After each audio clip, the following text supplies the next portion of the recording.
జై హో పత్రిజీ.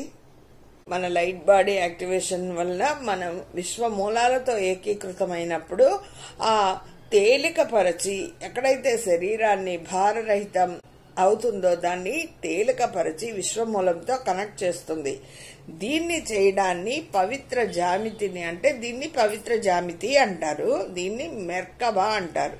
శరీరంలోకి కాంతి ప్రవేశించినప్పుడు ఆ శక్తి స్పిన్ అవుతూ చతుర్భుజి టెట్రాహైడ్రాన్ అంటారు. చతుర్భుజి రూపంలో ప్రవేశిస్తూ శరీరంలోకి విస్తరిస్తుంది.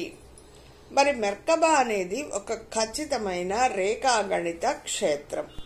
ఫలదీకరణ చేసిన పిండం తల్లి నుండి అండం, తండ్రి నుండి శుక్రకణం నే జైగోట్ అని పిలుస్తారు.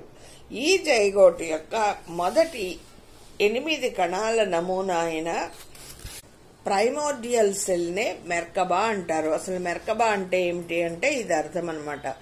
ఈ 8 కణాల స్థావరం మొదటి చక్రమైన మూలాధారంలో మానవ శరీరం యొక్క జ్యామితీయ క్షేత్రంలో ఉంటుంది. ఈ 8 కణాలు కూడా శరీరం చుట్టూ ఉన్న శక్తి క్షేత్రాలకు మరి గ్రిడ్లకు అనుసంధానం చేయబడి కేంద్ర బిందువులా ఉంటాయి. అందుకనే ఈ మెర్కబా క్షేత్రం సృష్టి యొక్క మాతృకను మ్యాట్రిక్స్ అంటారు. దీనిని ఆత్మ యొక్క బ్లూ ప్రింట్ అని పిలుస్తారు. దీని వలనే భౌతిక శరీరం భౌతిక శరీరం మన లోపలున్న సూక్ష్మ శరీరాలు ఆత్మ యొక్క ప్రయోజనాలు, జీవితం యొక్క ప్రయోజనాలు మేనిఫెస్ట్ చేయబడతాయి. ఈ మెర్కబా లైట్ బాడీ అనేది స్థలం, సమయం, కొలతలను మించిన ఒకానొక గొప్ప స్థితి. ఇది శరీరంలోని ప్రతి అణువుతోనూ కంపన స్థాయిని స్థాయి అంటే మనం ఆ ఫ్రీక్వెన్సీకి ఉన్నత లోకాల్లో వాళ్ళ దానికి ఫ్రీక్వెన్సీకి మనం చేరుకోలేకపోయామంటే ఆ స్థాయిలో మనం అందుకోలేకపోయామని అర్థం అన్నమాట.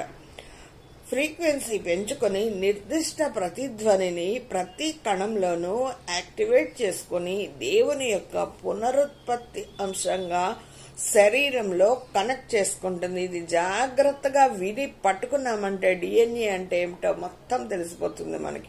మనలో ఉన్న స్త్రీ పురుష తత్వాలను ఏకం చేస్తుంది. కుడి మెదడు ఫిమేల్ ఎనర్జీకి కనెక్ట్ చేయబడి ఉంటుంది. కుడి మెదడు ఫిమేల్ ఎనర్జీకి కనెక్ట్ చేయబడి ఉంటుంది. దీని ద్వారా మనిషికి యూనిటీ కాన్షియస్నెస్, ఐక్యత, స్పృహ అని అంటారు.